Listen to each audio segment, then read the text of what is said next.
Bonjour à tous, c'est Requiem, bienvenue dans cette nouvelle Japan Horror Story. Vous aimez les belles histoires d'amour romantique? Eh bien si c'est le cas, je vous déconseille fortement de regarder les deux histoires qui vont suivre, parce qu'elles finissent toutes les deux très mal. Parfois l'amour passionnel peut se transformer en un amour mortel, au sens propre. Encore une fois, parmi ces deux histoires se trouve un réel témoignage. Saurez-vous trouver quelle histoire est vraie parmi les deux? N'hésitez pas à m'en faire part dans les commentaires.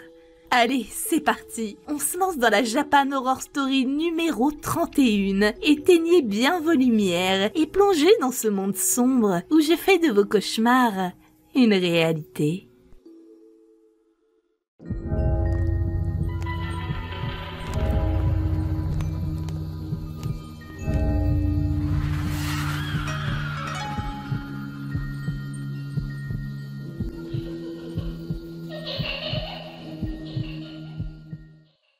Quand cette histoire s'est passée, je travaillais dans une grande compagnie japonaise.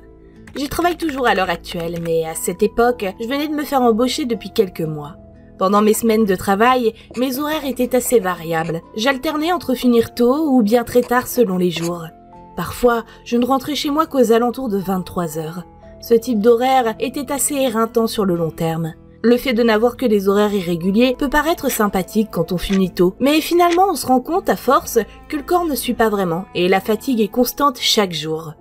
Puis, il y a eu ce jour où j'ai terminé particulièrement tard le travail. Il devait être 1h du matin à ce moment-là. J'étais la dernière à sortir de la compagnie, car j'avais dû travailler sur un gros dossier qui devait être rendu le lendemain matin à la première heure. J'avais donc pris l'initiative de rester bien plus tard ce soir-là.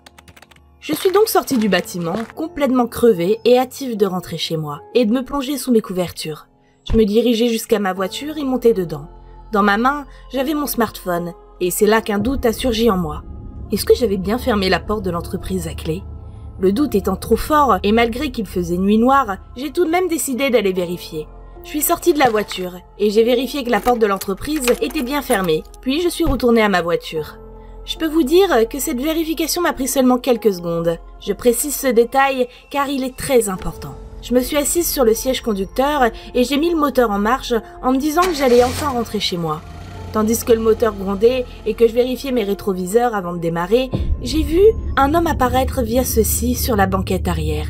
Et sans que je ne puisse avoir la moindre réaction, il plaqua sa main contre ma bouche. Il a dit d'une voix sombre: « Si tu restes silencieuse, je ne te tuerai pas. » J'étais paniquée, car je ne comprenais pas ce qu'il était en train de m'arriver, et j'avais si peur que je ne pouvais pas articuler le moindre son. Je me suis sentie complètement désemparée. Quand j'ai compris ce qu'il disait, j'ai simplement hoché la tête, pour lui prouver que je comprenais parfaitement ses paroles. J'ai vu son visage, et ça m'a glacé le sang.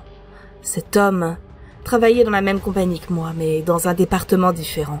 J'étais sous le choc. Cette découverte a éveillé en moi ma conscience, et je lui ai dit: « Makoto? Pourquoi ?» Je me suis permise d'élever la voix parce que c'était un homme qui n'avait pas un statut très important dans l'entreprise.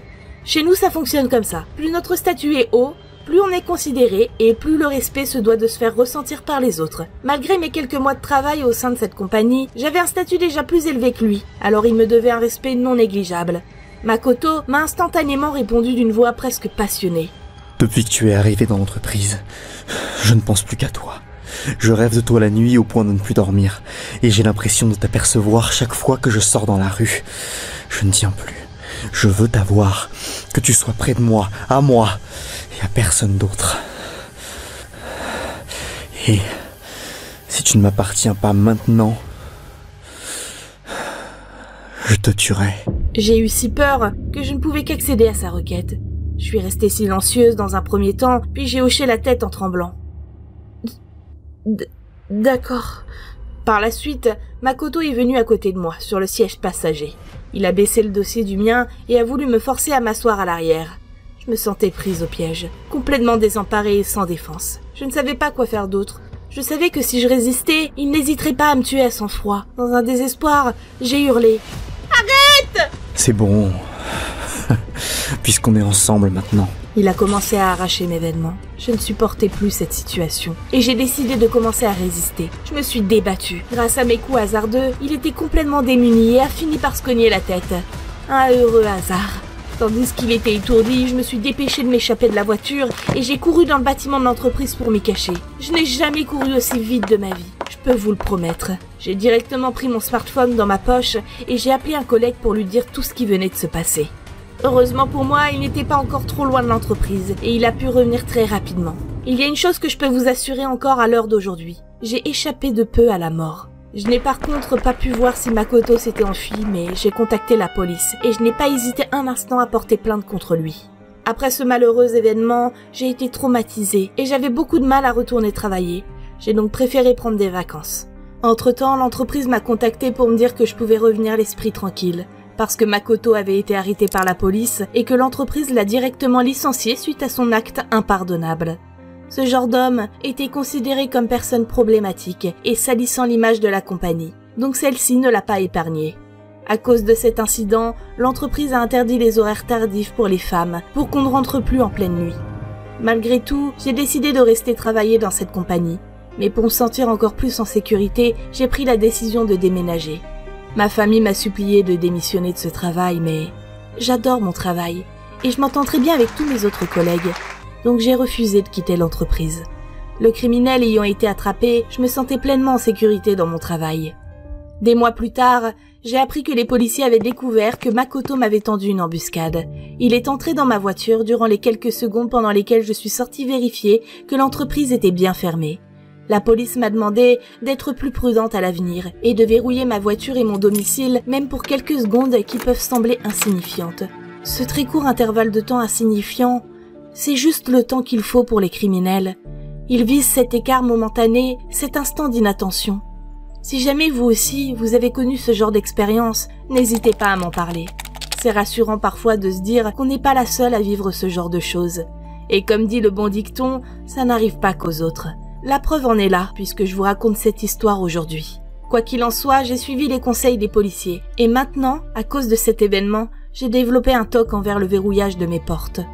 Je suis obligée de vérifier plusieurs fois, à chaque fois que je pars, et ça même juste quand je descends chercher mon courrier, si ma porte est bien fermée à clé.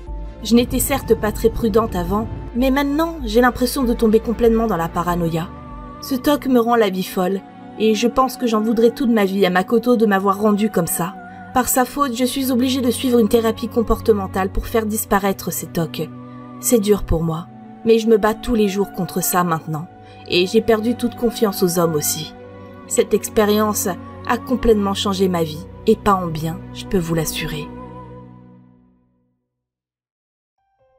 J'ai vécu une histoire complètement incroyable que j'aimerais vous partager aujourd'hui. Il faut savoir qu'actuellement, je vous parle de prison.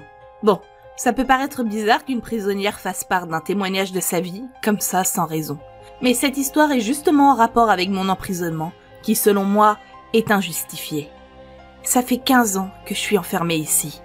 J'ai été accusée d'une chose grave et j'ai toujours plaidé non coupable car je suis réellement innocente dans toute cette histoire.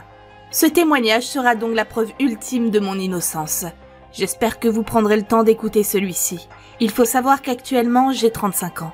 Et autant vous dire que j'ai passé près de la moitié de ma vie en prison pour une accusation complètement bidon. Il y a donc 15 ans, j'étais au lycée dans un petit établissement public à Koga. C'est une petite ville au Japon, qui se situe à quelques kilomètres au sud de Yuki et à 60 km de Tokyo. Cette petite ville est entourée par la nature, qui a plus de 1000 ans d'histoire et garde encore ses bâtiments traditionnels. Donc une ville où nous avons beaucoup de traditions à respecter. Nos études portent donc sur différents modes culturels, et notamment la taxidermie. Notre ville est réputée pour ses maîtres artisans taxidermistes. On nous enseigne donc l'art et le savoir-faire de cette activité. Personnellement, ce n'est pas quelque chose qui m'attirait. Je trouvais ça même plutôt dégueu. Mais comme nous n'avions qu'un établissement scolaire pour toute la ville, nous étions tous obligés de suivre ces cours infâmes. Ils étaient donnés aux futurs diplômés de l'année en cours. Je pense qu'ils croyaient qu'on voulait tous faire ce métier, mais ce n'était pas mon cas. Moi, ce que j'aimais, c'était l'art. Je peignais beaucoup à cette époque. Je rêvais grand plus jeune. Je souhaitais du plus profond de mon cœur suivre des études d'art pour parfaire mes compétences dans ce domaine d'activité. Mais au final, personne ne m'a jamais laissé cette chance. Pour cette dernière année de lycée, nous devions donc mettre en pratique tout ce que nous avions appris de ces 2 dernières années. Nous devions donc gérer un projet de groupe. Chaque élève avait un partenaire. Comme nous étions dans une petite ville, nous n'étions pas beaucoup en classe. Nous étions une petite dizaine. Peu importe l'année que nous suivions, chaque classe n'en possédait qu'une. Ce projet de groupe était ce qui définirait notre note tout au long de l'année et qui serait primordial pour l'obtention de notre diplôme. Tout ça ne m'enchantait pas du tout, mais je n'avais pas le choix. Je savais que si je n'obtenais pas ce diplôme, je ne pourrais jamais partir de cette ville pour poursuivre mes rêves, et je me suis donc prêtée au jeu tout au long de l'année. J'étais en binôme avec un garçon du nom de Touma. Je peux assurément vous dire que c'était le gars le plus beau de ma classe, et je dois avouer que oui, j'avais développé quelques sentiments à son égard. Mais en y pensant, on ne se connaissait pas vraiment. On ne se parlait que très rarement, mais quand j'ai appris que Touma et moi allions travailler ensemble, j'ai vu ça comme une opportunité pour lui montrer mes plus belles qualités et que, peut-être, il tomberait sous le charme. Nous passions donc nos journées à organiser notre futur projet. Nous avions choisi d'empailler un gros animal, afin de maximiser notre note. Le souci étant, c'est que nous devions, en plus de l'empailler, le vider, etc., aussi le chasser. Cela faisait partie de la note. J'imagine que c'est la première fois que vous entendez ça, et ça peut paraître très étonnant pour des lycéens de notre époque de parler de chasse, mais la ville possédait de réelles vieilles traditions. Il y a de cela plus de 300 ans, c'est de cette manière que nos ancêtres faisaient évaluer leurs compétences, et c'est resté jusqu'à maintenant. Les traditions n'ont jamais évolué depuis. Je pense que les gens de la ville avaient peut-être peur de la répercussion que les dieux pourraient leur faire subir. Que ce soit la taxidermie ou la chasse, ces deux traditions étaient bien ancrées dans notre éducation. Et pour nous, c'était normal de passer par ces épreuves, tout en rendant hommage aux dieux. La chasse était considérée comme l'offrande de la vie, et la taxidermie complétait cette offrande en figeant la vie. Grâce à ça, les dieux nous ont toujours soutenus, et rares étaient les maladies ou autres malheurs qui s'abattaient sur nous. Cela explique pourquoi nos traditions n'ont jamais évolué. Cet aparté est très important, car vous pouvez mieux comprendre la mentalité des gens qui vivent à Koga.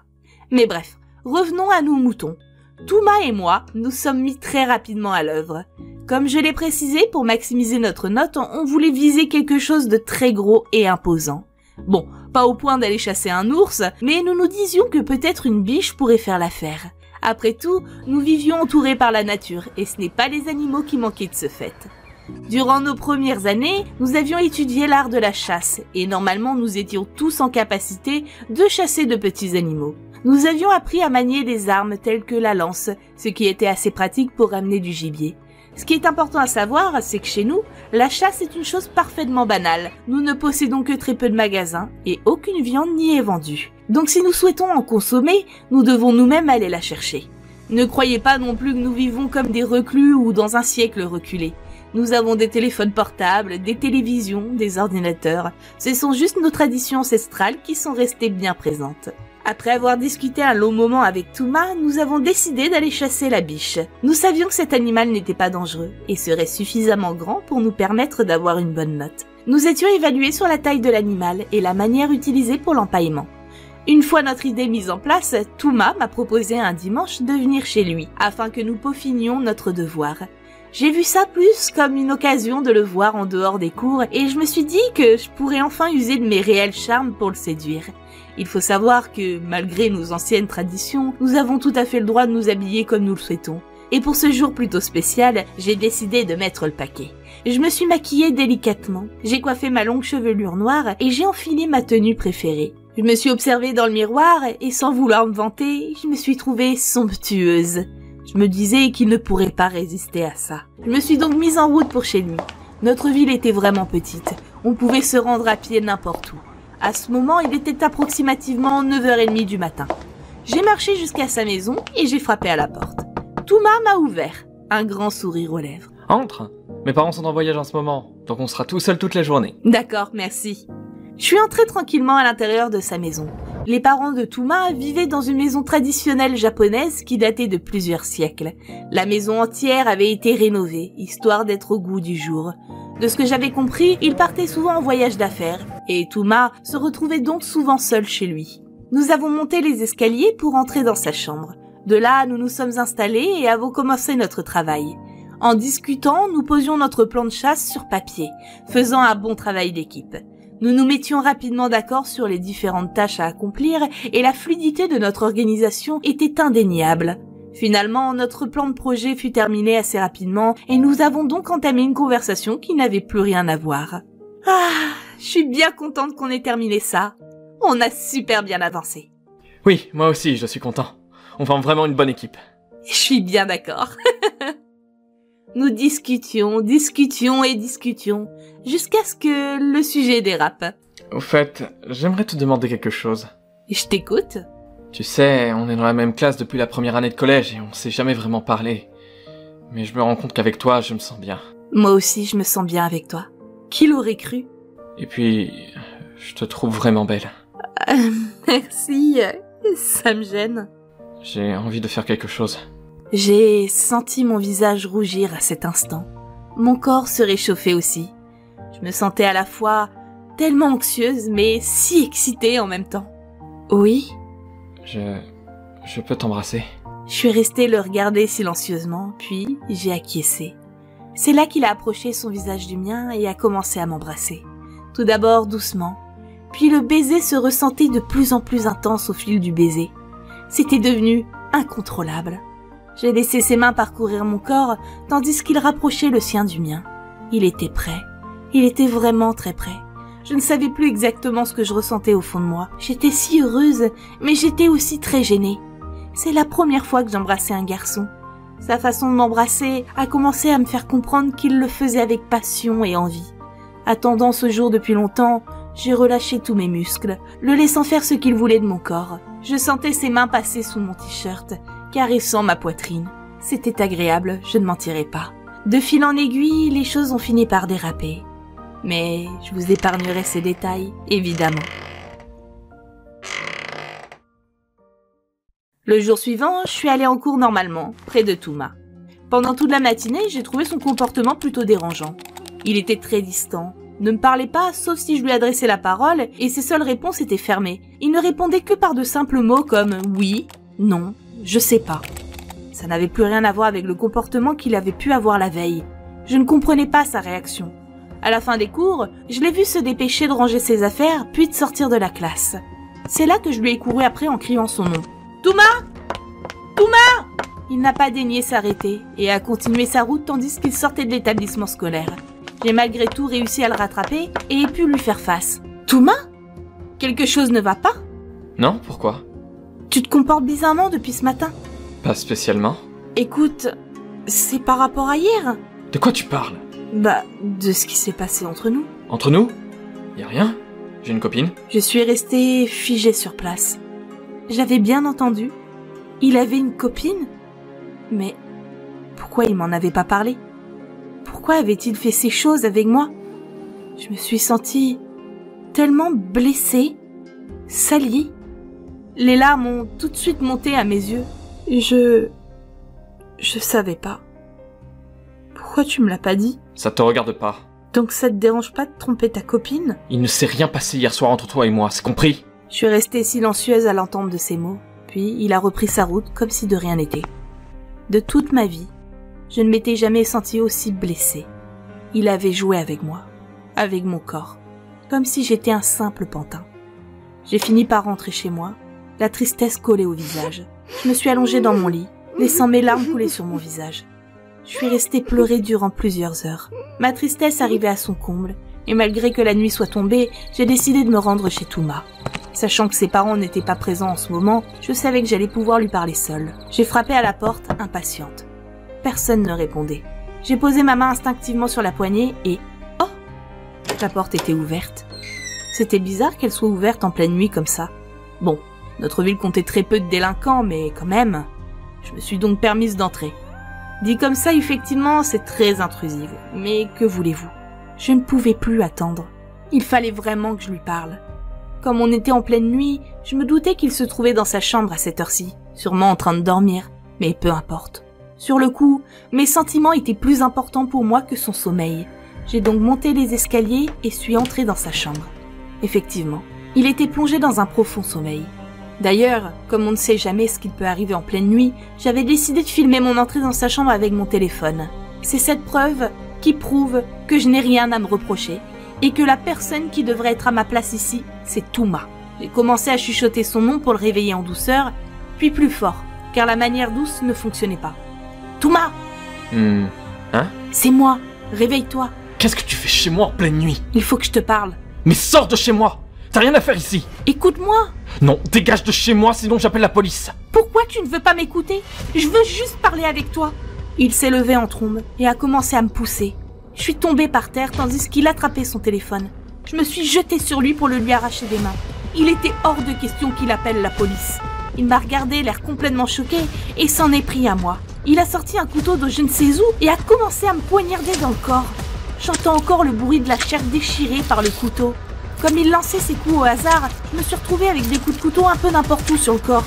J'ai fini par m'évanouir à terre et je me suis retrouvée le lendemain matin allongée au sol dans sa chambre. Thomas, lui, avait disparu. Je me suis relevée sans difficulté et j'ai tout de suite examiné mon corps. J'avais des plaies absolument partout. Elles saignaient encore de façon abondante même après une nuit passée. J'ai couru au poste de police de ma ville pour leur montrer mes blessures et la vidéo que j'avais tournée cette nuit-là. Et voilà. Malgré toutes les preuves que j'ai pu apporter, Thomas s'en est sorti. Et c'est moi qu'on a enfermé ici. Expliquez-moi. Ça fait combien de temps qu'on se voit, Madame Suzuki? 1 an? Non, 15 ans. Vous me racontez toujours cette même histoire. Oui, parce que c'est la vérité. Non, et vous le savez très bien. Vous avez regardé la vidéo? Oui, plusieurs fois même. Et c'est pas une preuve suffisante pour vous?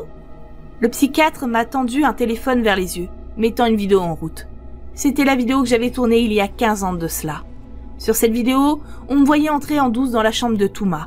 On voyait Thomas me parler et me demander de sortir de sa chambre, comme je l'avais expliqué.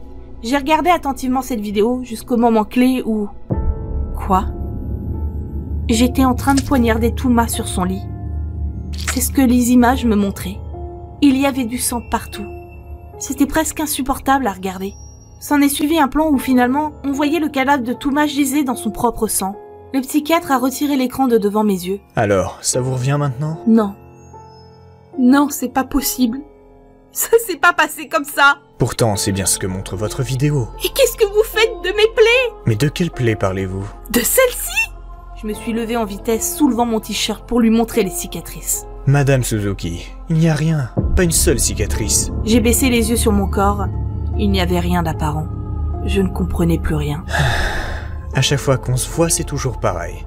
Vous me racontez votre témoignage, puis quand vous regardez la vidéo, vous réalisez vraiment ce qui s'est passé. Puis vous oubliez et vous vous enfermez dans cette idée que vous n'avez rien fait. Acceptez la réalité. Il le faut. Je comprends pas. Vous vous êtes échappé juste dans une illusion ou dans l'histoire où vous êtes la victime. Mais ce n'est pas le cas, vous avez bien fait ce qu'il y a sur cette vidéo. Comment est-ce que j'aurais pu? Ça, je ne peux pas vous l'expliquer. Et le corps? Où est le corps de Thomas? Vous ne vous en souvenez vraiment pas? Répondez! Il est où? Monsieur Goto a été retrouvé une semaine plus tard dans la cave de sa maison, empaillé. Et ceci est votre œuvre, madame. Voici une lettre écrite de votre main qui le prouve. Le psychiatre m'a tendu la lettre et je me suis mise à la lire. Après 10 jours de travail, j'ai enfin terminé ce projet. J'en pouvais plus, surtout que mon coéquipier ne s'est pas vraiment montré coopératif. Mais bon, tout ce qui compte, c'est que le projet soit terminé et que j'ai mon diplôme. Niveau taille du gibier, je pense que pour le coup, les autres élèves n'auront pas trouvé aussi grand. J'espère avoir la note maximale. Thomas a été le plus gros animal que j'ai chassé de ma vie. Oui, il s'est comporté tel un animal avec moi. Alors, il méritait bien de faire partie intégrante du projet de ma note finale, n'est-ce pas? Et voilà, c'est la fin de cette vidéo. J'espère qu'elle vous a plu. Alors, selon vous, quelle histoire était un vrai témoignage? Je vous laisse me le dire en commentaire. J'espère que ce format de vidéo vous plaît. Un peu de changement ne fait pas de mal parfois, sauf évidemment quand il est question d'un amour tellement possessif qu'il en vient à changer votre vie à jamais. Si cette vidéo vous a plu, n'hésitez pas à la liker, mettre un petit commentaire et même à la partager. Si vous aimez ce que je fais, vous pouvez aussi me suivre sur mes réseaux sociaux qui apparaissent juste maintenant à l'écran. Je vous souhaite une terrible nuit remplie de cauchemars plus atroces les uns que les autres. Et je vous dis à samedi pour la prochaine Japan Horror Story.